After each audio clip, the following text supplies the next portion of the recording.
Someone just told you something that didn't quite land right. The words sounded fine, the story made sense, their face looked normal, but something in the way they said it left a crack in the surface. You couldn't point to it. You couldn't name it. So you swallowed it. You nodded. You moved on. And 3 weeks later, the truth came out. And you realized they'd been lying straight to your face the entire time. Now, here's the part that stinks. You felt it. In that moment, something in your gut whispered, "This isn't right." But you ignored it because you didn't have evidence. You didn't have a reason to push back. You just had a feeling, and feelings, you've been told, aren't reliable. Except they are. That gut feeling wasn't random. It was your subconscious processing data that your conscious mind dismissed. Specifically, data hidden in the timing of their speech, the pauses, the micro hesitations, the rhythm of deception that hides between the words, not inside them. And after this video, you'll know exactly how to read that rhythm. You won't need to analyze body language. You won't need to memorize a list of signs someone is lying. You just need to listen differently. And once your ear is tuned, you will never unhear it. Let me start by dismantling everything you've been taught about spotting liars. You've seen the list: avoiding eye contact, touching the nose, crossing arms, looking up and to the left. These have been repeated so many times that most people treat them as fact. But here's what the actual research says. They're almost entirely useless. A landmark meta-analysis covering over 100 studies on deception detection found that the average person's accuracy in spotting lies is 54%. That's barely better than flipping a coin. And trained professionals, police officers, judges, FBI agents performed only marginally better. Sometimes worse because their confidence exceeded their accuracy. Why? Because good liars have read the same articles you have. They know you're watching for eye contact, so they maintain it deliberately. They know fidgeting looks suspicious, so they stay unnaturally still. They've rehearsed not just the lie, but the performance around it. The visual channel, body language, facial expressions, gestures is the easiest to control. It's the surface layer, and any halfway competent liar has already polished that surface to a mirror shine. But there's a deeper layer they can't polish, a layer that betrays them not through what they show, but through what they can't hide, their cognitive load. And cognitive load leaks through timing. Here's the neuroscience. When you tell the truth, you're accessing a stored memory. The information exists. Your brain retrieves it the way you'd pull a file from a cabinet. Reach in, grab it, deliver it. Fast, automatic, effortless. But when you lie, your brain is doing something fundamentally different. It's not retrieving, it's constructing, building a fiction in real time while simultaneously performing 4 parallel tasks: suppressing the true memory so it doesn't slip out, monitoring your own delivery for inconsistencies, watching the other person's face for signs of disbelief, and predicting 2 moves ahead in case they ask a follow-up question. That's 4 cognitive processes layered on top of the fabrication itself. 5 tasks running on hardware designed for one, and the system can't handle it cleanly. Something has to give, and what gives is timing. The rhythm of speech fractures under cognitive load in ways that are incredibly difficult to consciously control. I call this the cognitive leak principle. The lie itself might be flawless, but the process of building it leaves fingerprints in the gaps between the words, and those fingerprints follow 4 distinct patterns. Pattern 1, the pre-answer delay. You ask a simple, direct question. Where were you last night? When someone is telling the truth, the answer comes almost reflexively. At Jake's. Home. Working late. There's barely a gap between the question mark and the first syllable, because the answer already exists in memory. It just needs to be spoken. But when someone is constructing a lie, there's a pause before the first word. Usually between half a second and 2 seconds. It's the time their brain needs to switch gears, from retrieval mode to construction mode, from remembering to inventing. That pause is not thinking. It's building. Now, the crucial nuance. Some people naturally pause before answering. They're reflective. They're careful with words. That's why you never, ever judge a single pause in isolation. What you're looking for is a deviation from their baseline. You need to know how this person normally responds to simple questions. Do they usually answer quickly? Then a sudden, uncharacteristic pause on one specific question. That's your signal. The question isn't, did they pause? The question is, did they pause more than usual and only here? Pattern 2, the mid-sentence stall. This is the most diagnostic pattern and the hardest to fake. A liar begins their answer with confidence. The first few words come out smooth because they were preloaded, but then they hit a wall in the middle of the sentence. I was at the Office, finishing up a report that was due. Listen to that. I was at, smooth.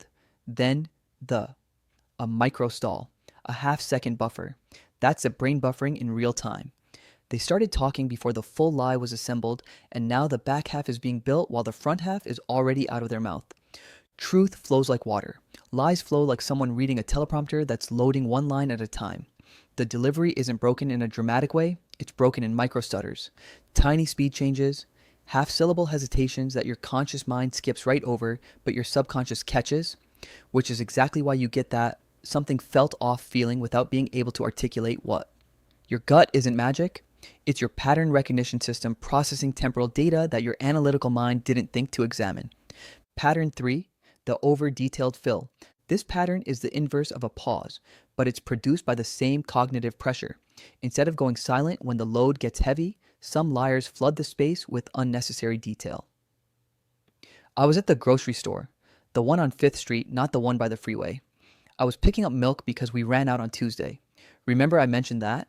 And some bread too, the sourdough kind, because the regular wheat was sold out. Nobody tells the truth like that. Truth is economical. When you genuinely went to the grocery store, you say, I was at the store, period. You don't build a monument around it, because truth doesn't need structural support. It stands on its own. Lies, on the other hand, feel fragile to the person telling them, so they compensate by over-engineering the scaffolding. More details, more context, more remember when I said, anchors designed to make the fiction feel real, not to you, but to themselves. The tell is the ratio. When someone gives you a level of detail that dramatically exceeds what the question required, that detail isn't evidence. It's insulation.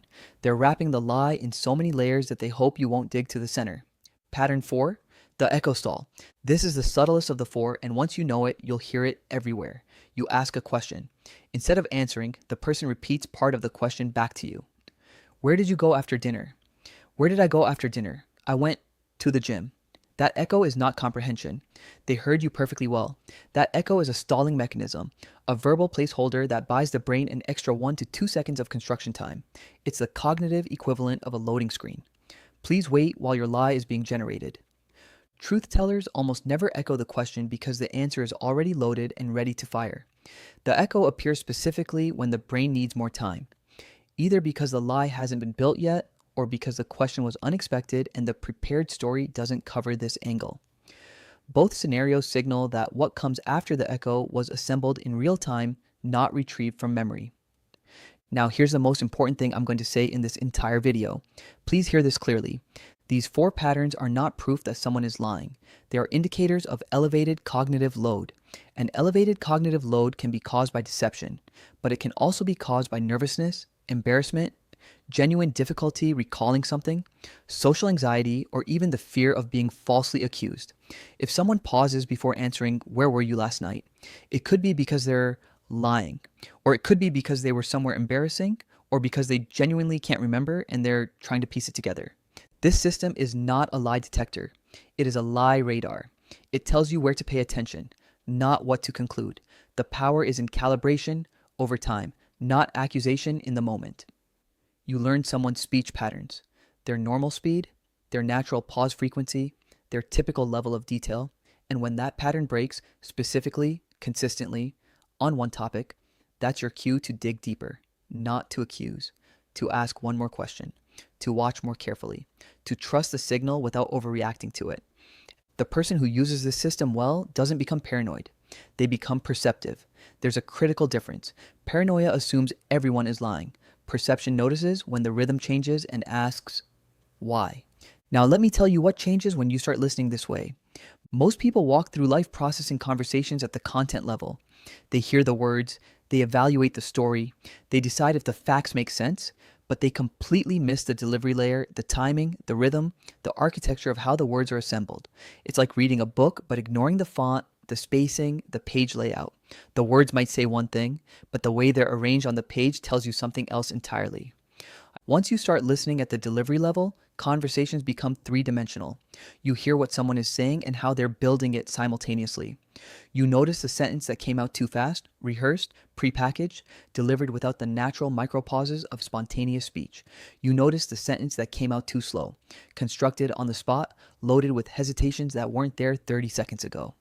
You notice the one question in a 20-minute conversation that produced a completely different speech rhythm than every other answer. And that one question becomes your compass. You don't need to be a psychologist. You don't need to study microexpressions. You just need to stop listening to what people say and start listening to how they say it. The words are the performance. The timing is the truth. Here's your move. In your next 3 conversations, any conversations, not just suspicious ones, practice one thing. Stop focusing on content and start focusing on rhythm. Notice the speed of their answers. Notice where they pause and where they don't. Notice if any answer is dramatically more detailed than the question required.